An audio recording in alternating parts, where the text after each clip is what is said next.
Well, welcome to another short video for engineering studies. This short video is just going to go through the mechanical advantage concept and how that links with velocity ratio and efficiency.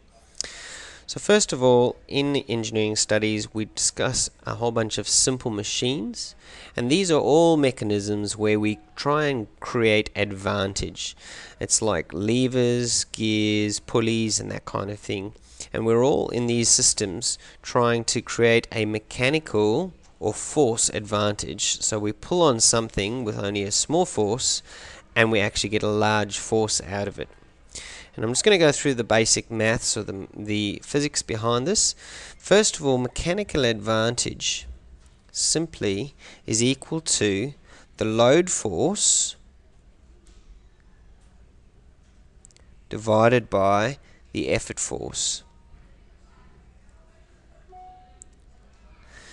That means in a system, depending on how much effort you put in compared to how much load we get out, that gives us our mechanical advantage. For instance, in a system, our mechanical advantage where we only had to put in 25 newtons of effort, and outside of that we got 250 newtons of force, we can see in this example that our mechanical advantage is 10. We're basically saying that we're gaining a factor of 10 in terms of how much force we can produce through our system. The second part is the velocity ratio. Velocity ratio is the distance of the effort,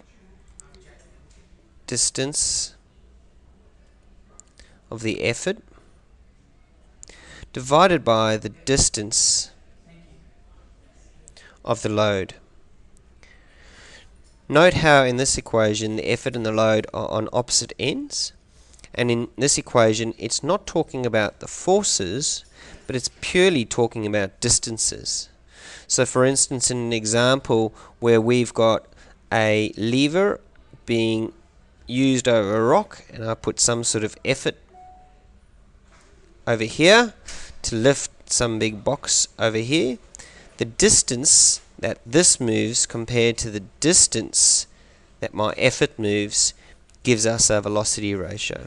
So in this example, if for instance my effort moved by 20 centimeters but my load only moved 2 centimeters, our velocity ratio would be equal to 10, because our effort moved 20 centimeters, but our load only moved 2 centimeters.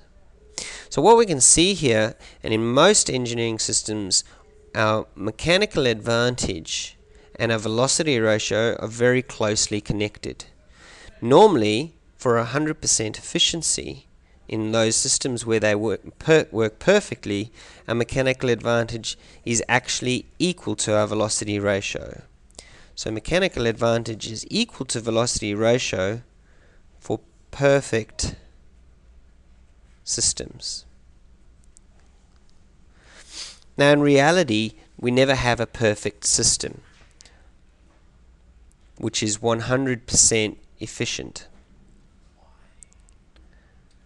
Most of the time, our velocity ratio is something in the order of 10, but our mechanical advantage drops down to sort of maybe only 8 times, because we lose some sort of our load force through some efficiencies.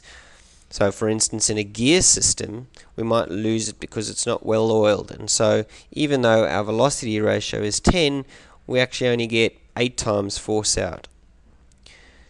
We can therefore say that efficiency, which is shown by this funny symbol, this long n, efficiency is equal to our mechanical advantage divided by our velocity ratio.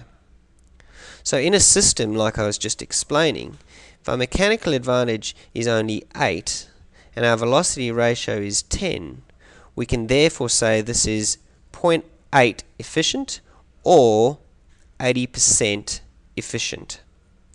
So mechanical advantage of 8 over velocity ratio of 10 gives us a 0.8 ratio, which is meaning it's 80% efficient. Let's look at an example in the real world. This over here is a set of gears. There is a small gear over here which will move a small number of gear teeth. The large gear system has a large number of gear teeth. For the small gear to move one rotation, we only move the large gear sort of a tenth of a rotation. So what you see over here is, in order for us to have one rotation of the large gear, we're going to have a velocity ratio where there's a small gear over a large gear. But what we see when we turn this is that we actually lose some of that velocity ratio to the inefficiencies within the gear system. And we'd probably find that our mechanical advantage is not as good as our velocity ratio. Therefore, we lose efficiency. So this concept of mechanical advantage being load force over effort force, velocity ratio being distance of effort over distance of load, and efficiency being mechanical advantage over velocity ratio, is integral to engineering studies.